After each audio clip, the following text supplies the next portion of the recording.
Madam Chair, I want to first begin by thanking you and the committee for drafting this letter on behalf of the committee that we sent to Secretary Mnuchin and to you, Chairman Powell, dated May 13, 2020, particularly addressing the lack of territorial inclusion in the municipal liquidity facility that's being administered by the Fed.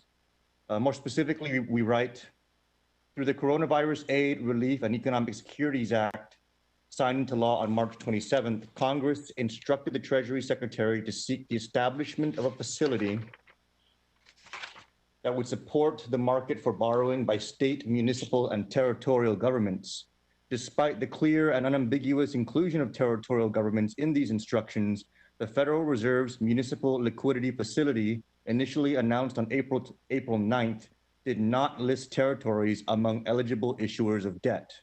Furthermore, despite earlier requests to correct the original announcement, the Fed's subsequent announcement on April 27th significantly expanded the number of eligible issuers that the municipal liquidity facility would support, but continued to exclude territorial governments.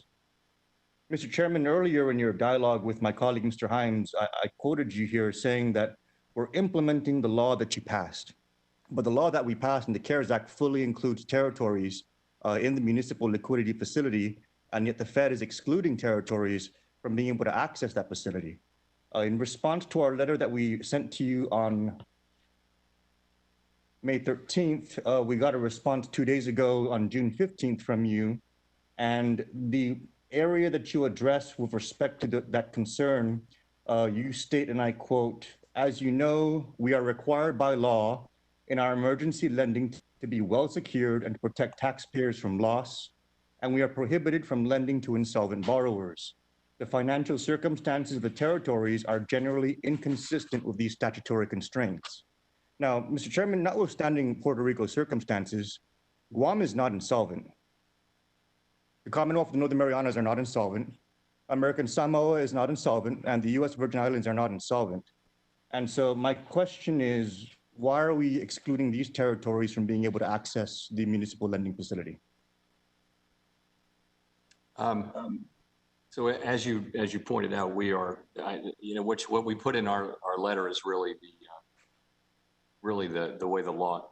We're required to conclude that we're adequately secured, and we have not been able to come to the view that any of the territories would be able to borrow from us, and that there are other government. I don't doubt the need for borrowing, but there are other programs which are better suited to serving the territory's needs.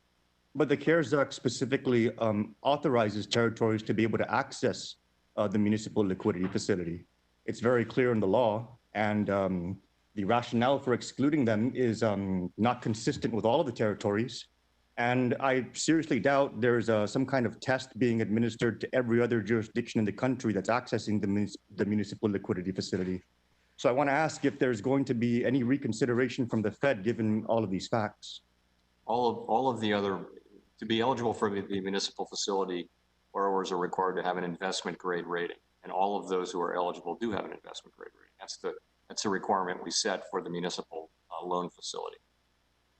The liquidity facility, though, Mr. Chairman, when we authorized it under the law, we did not set those kind of bars.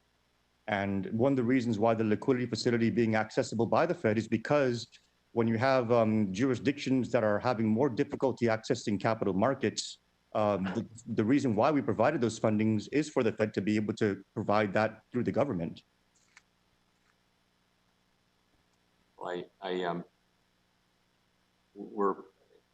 I'm sorry that we disagree on this. I would just say that we're a provider of liquidity, and those are the judgments that we've made.